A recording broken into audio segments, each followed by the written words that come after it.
Before we talk about the 8th of February elections for the Pakistan's provincial governments and for the Federal Assembly, let's remember that here is a country that has two power centers, the political establishment on one hand and the military on the other, both often at loggerheads, which is the reason why there is constant uncertainty in the political rule of this country. I'm Afrida Rahman Ali. I'll talk you through the main points and what is at stake in the 2024 Pakistan elections.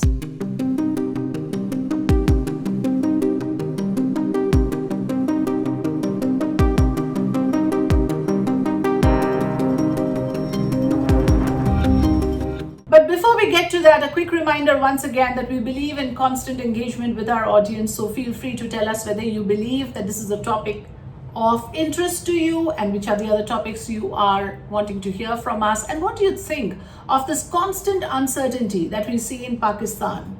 It's our immediate neighbor. There is a lot at stake. So let me tell you first how it works. In this particular election, the electorate will actually be choosing representatives both for the Federal Assembly, the National Assembly, and for the four provinces, that is Punjab, Sindh, Balochistan and Khyber Pakhtunkhwa.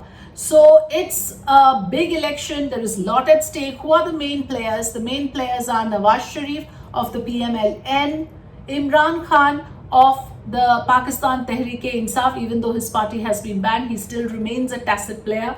There is Bilawal Bhutto, son of former Prime Minister Benazir Bhutto and former President Asif Ali Zardari.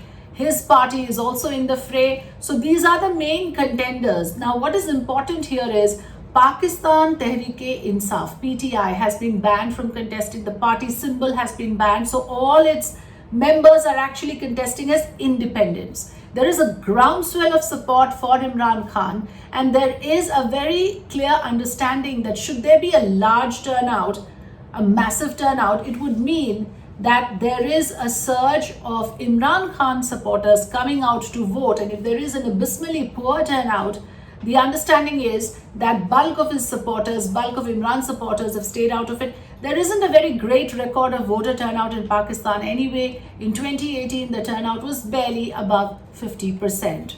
So in terms of what is at stake for the main players here, for Nawaz Sharif, of course, remember, he's the same man who was convicted, banned from holding public office in 2018 for all future purpose. That decision was reversed in January 2024, very conveniently ahead of elections.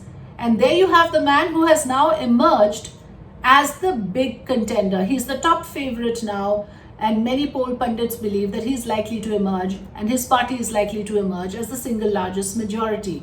The other possibility is, like I said, Pakistan Tehreek-e-Insaf candidates who will be contesting as independents. If they get a bulk of the votes and there is some sort of a hung assembly, then there is a possibility of Bilawal Bhutto becoming a key player. And in that scenario, there is a possibility of a coalition government.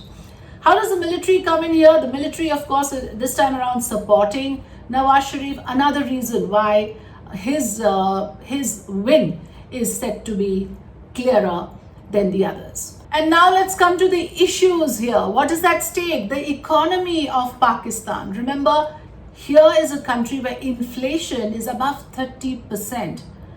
The other big issue is that here is a country which is on an IMF bailout package. It is on the 9th month of the bailout package, which means by the time the new government is formed, Pakistan runs out of the IMF bailout period as well.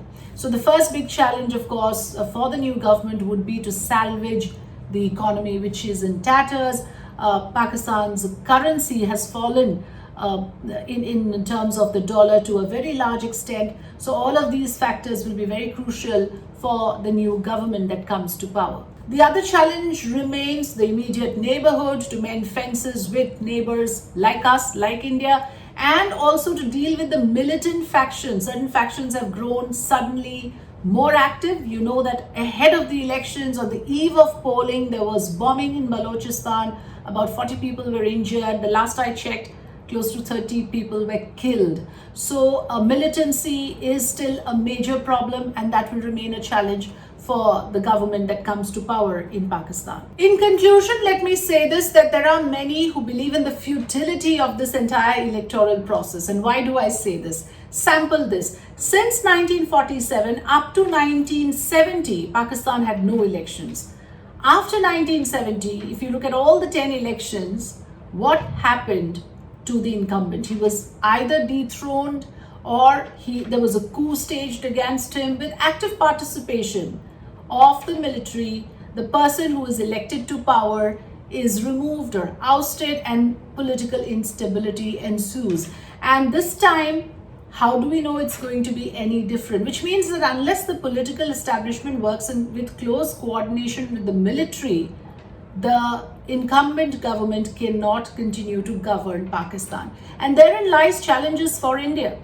Because when our political leaders engage with the political leaders of Pakistan, it is political to political. But then if there is a military angle to it, that changes a lot of things. The other issue for India is that here is a country with a troubled past, with militant infested areas very close to our borders. So that continues to be a challenge for India, in addition, of course, to the fact that any level of engagement with Pakistan is futile unless both the political and the military rule are on the same page.